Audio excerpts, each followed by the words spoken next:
जगण्याची आशा या मनाची भाषा तू न बोलता ना ऐकता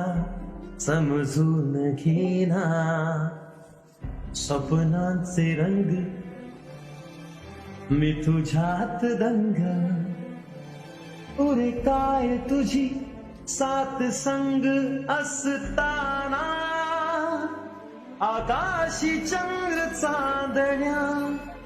तोडून मी का आणल्या मनाचा पाळणा करून बांधून घे जरा झुला डोळ्यात तोच साजणी सुखाचा स्पर्श तू नवा तुझ्या विना उरेना अर्थ जीवना